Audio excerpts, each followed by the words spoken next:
Hi. Um, this is a status update for July 7th, 2016. I did a video about Pulse, but I didn't post that one, so I'm probably going to post that one again before this one, but they're not connected. You don't have to watch them in order. It's just, I have made another video, I just didn't post it. Anyway, I am doing this in the wake of yet another hashtag that used to be a person. Um, Alton Sterling, murdered in Baton Rouge, Louisiana, by the police for selling CDs in front, ostensibly for selling CDs in front of a gas station. Now I'm hearing that he was a sex offender and that he had an unlicensed gun and blah blah blah. All I care about is that he had 5 kids.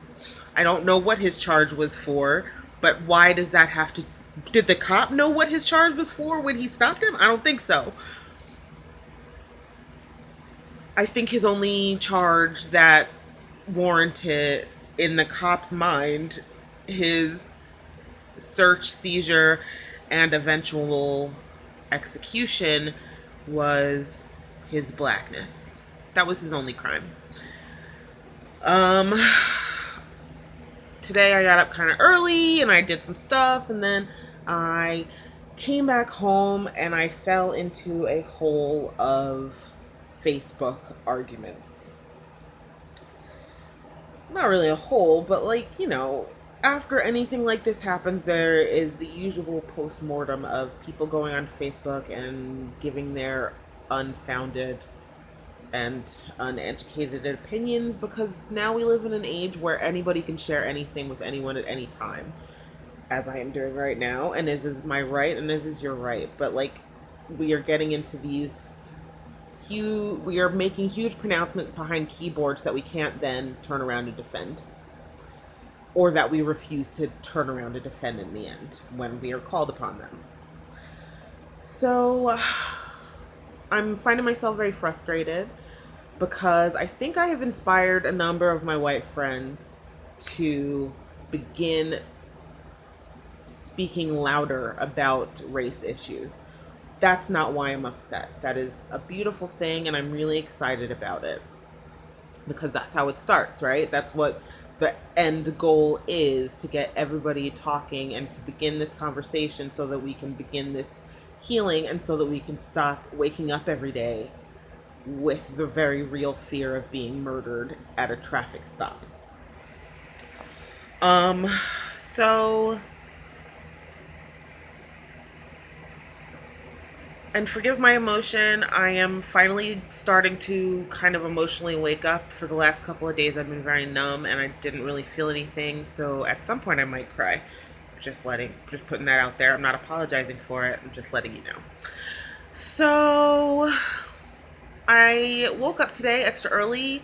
I, ran a couple errands. I got back my paintings that I haven't seen in like a month.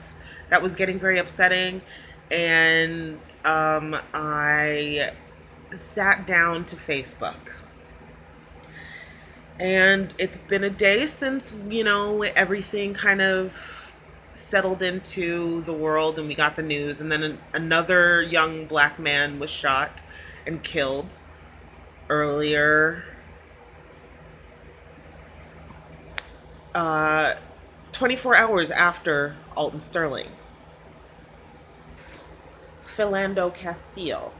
And I watched a video of the mother of his child, his girlfriend, fiance, telling it like it is, and yesterday I watched a video. I refuse to watch and I'll tell you why later, but I refuse to watch the videos of black people getting murdered, first off. But I will watch, press conferences of their families. So I saw the press conference with Alton Sterling's son yesterday, where he just wept from the depths of his soul. And today I saw the video of Phil Castile's, the mother of his child, who also had to sit in the car and videotape her man getting shot with her child in the back, and then got taken to jail for it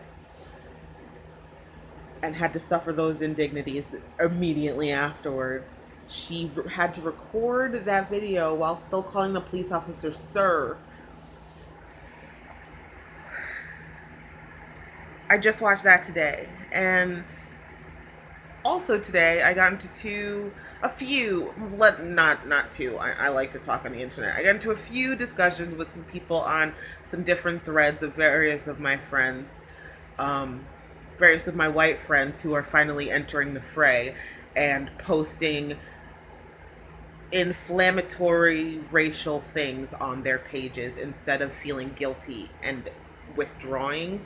They are finally speaking truth to power and using their pages to talk to the people in their families. So they're getting the results that you would expect, from white people who, for the first time in their lives, are confronting white privilege. But at this time, at this point, it shouldn't be the first time in your life anymore. I have been playing the thought exercise recently of what would I do.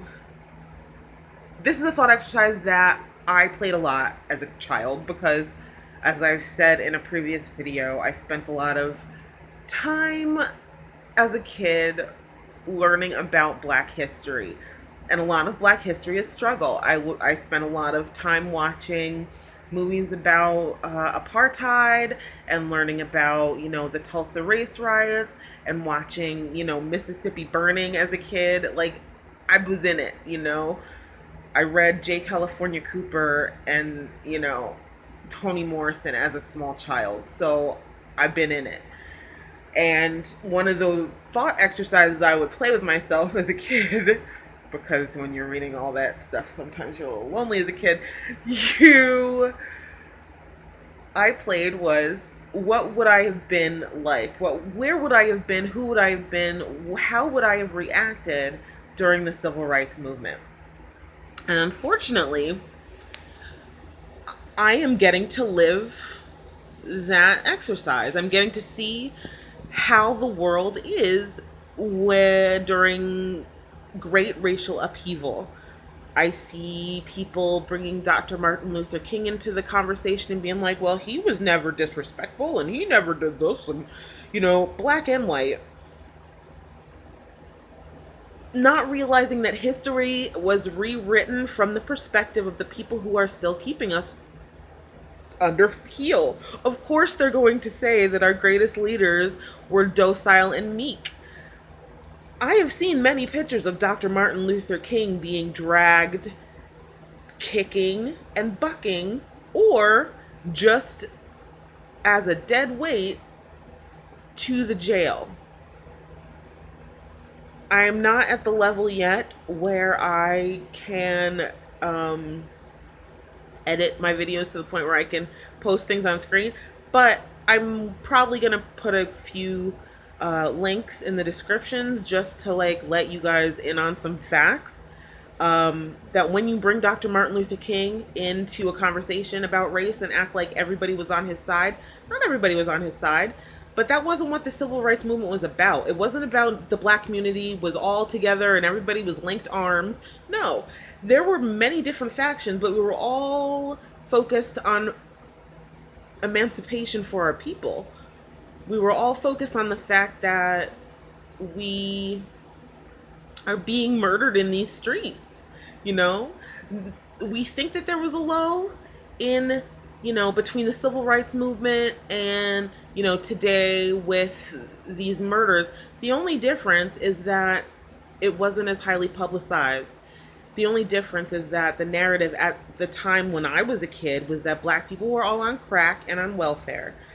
And that, we were a scourge to be taken care of. But if you were good, and if you read a lot of books, and if you learned certain things, and if you talked a certain way, and if you lived a certain neighborhood, you wouldn't get the same treatment as those other in the hood, but that's not true. That has never been true. I've been reading articles and getting into conversations with people who are mad when I bring up, oh, it's everybody's got personal responsibility and everybody is responsible for their own actions. Yes. So why, if everybody is responsible for their own actions, why then is the cop who shot a man, instead of reading him his rights and putting him in the back of a police car with handcuffs on, why is he not responsible for executing people in a parking lot? Oh, wait. I read an article recently, and it took place March 22nd, of a family of 8 getting into a knockdown, drag out brawl with police officers in the parking lot of a Walmart. And only one of them was shot because he had stripped a police officer of his weapon and shot the police officer, and he was killed. But a nigga can't walk down the street without getting asked who, what, where, when, why. Now, I watched a video yesterday, awesomely lovey Ajay.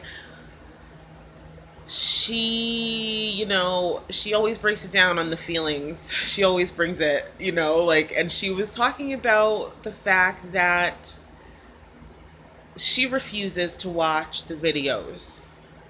And I have always been this way. I refuse to watch those videos. My reasoning being this. Back in the days, pre-Civil War, post-Reconstruction America, the place is the South. They used to lynch black men, women, children, anything brown that they could find wandering the streets at the wrong, right time, day of night, go into your house. They would lynch black people, have picnics under our bodies, and take pictures. And then they would turn these pictures into postcards and send them to their friends and family all over the place as monument to what has been done. These videos of people being executed are torturous. It makes me scared to leave my house.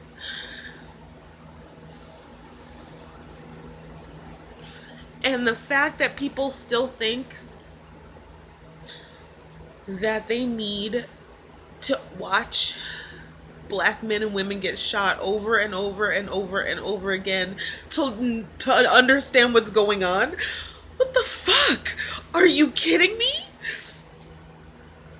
Are we in the Coliseum?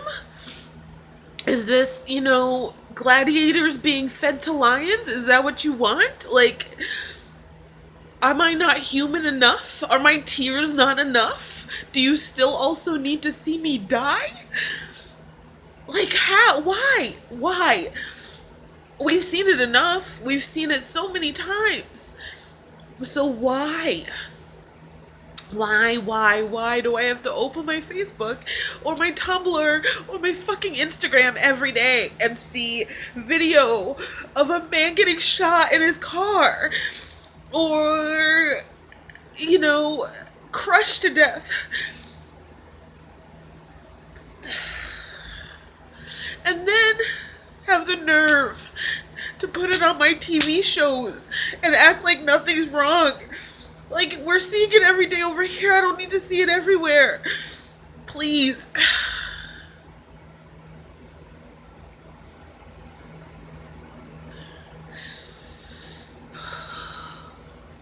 I'm hurt. This hurts. I am petrified.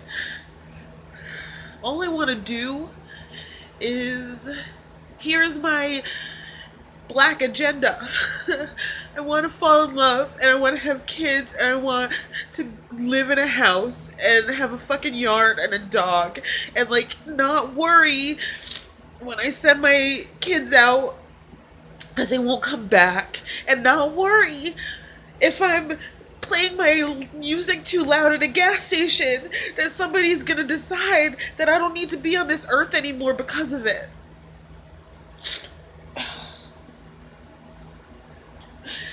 I want to be able to know that if I need help after a car accident, I can knock on somebody's door and they won't pull out a shotgun and shoot me before I can ask a question. But I don't have that security. I drive into my friends' neighborhoods and sit in my car and call them because I don't want to get out of my car in a white neighborhood for fear that I'll get shot. You're scared of me. It doesn't make any sense. It really doesn't make any sense. And there are still people who will tell me every day that the what the that what I am experiencing and the evidence of my ears, eyes, and experience is wrong. That I just need to pull myself up by my bootstraps. That I just need to take responsibility for myself. I need to take responsibility for myself. The black community needs to take responsibility for itself. But we're not allowed to breathe.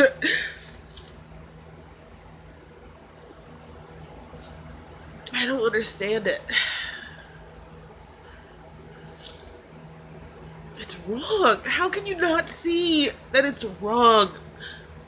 How can you not understand that it's wrong? Are you that scared to be treated like a black person that you are unwilling to do anything in our defense? Are you that much of a coward?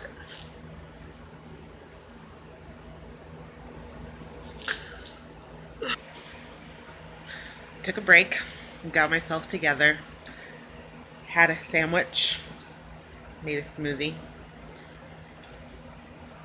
and I'm getting back to my point. I said all that to say this. Those videos that are being passed around of black people being shot and dead, and postmortems and autopsy pictures and mug shots where it's obvious that we're dead in the picture, all of that is the modern day equivalent of those lynching postcards that get gleefully sent back and forth. They are snuff films that are, for some reason, we have accepted as necessary, and it's all being done in an effort to brainwash us. I'm not the only one who thinks that. We're being desensitized. We're being shown pictures of corpses, executions, dead bodies on a daily basis. Videos watched over and over and over and over and over again of black pain and suffering. And then it's fictionalized and put on television. So either way, it's just a narrative. You're not seeing the people behind that narrative. This has been a long video, but I'm just going to end it like this. Back to that thought exercise of what would you do if you were alive during the civil rights movement. And if you have ever asked yourself that question, now is the time to answer it. To my white friends, I don't hate white people, but I don't understand why I have to constantly assure you of that when I'm talking about my own suffering. That should say something to you. The fact that you constantly need to be assured that this is coming from a place of love. Of course it's coming from a place of love. I just want to be treated like a human being. And I don't understand why I have to constantly beg and scrape and be nice about that when the evidence is overwhelming that there are a lot of people who don't see me as such. I want to be able to say these things without my character and integrity as a person who is dedicated to anti-racism um, being called into question. I want to be able to say these things without being called a victim or being called a stereotyper or being told that I'm, the real, part of the problem and this, that, and the other thing. I want to do all those things and live in a world where we can carry on these conversations as adults and stop picking sides, because the only sides that matter are right and wrong. And what's happening to black people is wrong on any level. What's happening to many people around the world is wrong on many levels. And but particularly, and from where I am right now as a black woman in America, this is scary. And you need to know that. And you need to do something about it, because I've spent the last 36 years of my life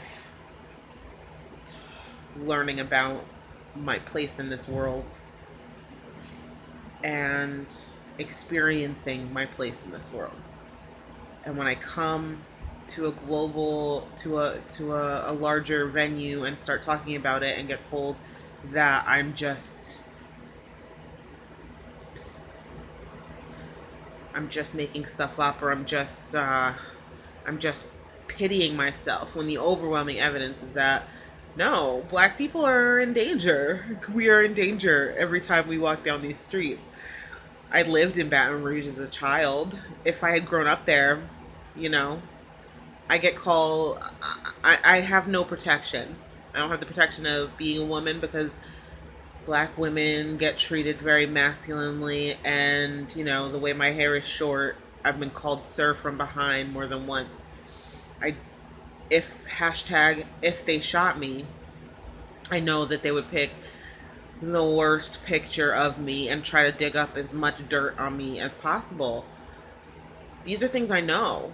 Black parents have to teach their children about completely different things than white parents have to teach their kids. As a kid I'm just going to end it on this. I grew up in the suburbs. I lived briefly in the hood. I was born in England and I moved to America. Having grown up in the suburbs, I grew up in those schools where you were taught that civil rights was from this to this, slavery was from this to this, and during those times, black people got their freedom and everything was hunky-dory. They didn't tell you what led up to the civil rights movement and why black people decided to fight for civil rights, because after slavery, everything was fine, right? They didn't tell you what happened after civil rights. But this is what's happening after civil rights. And you have had to come to terms with the fact that you were taught that the world is colorblind. You were taught that everybody has an equal shot. You were taught that,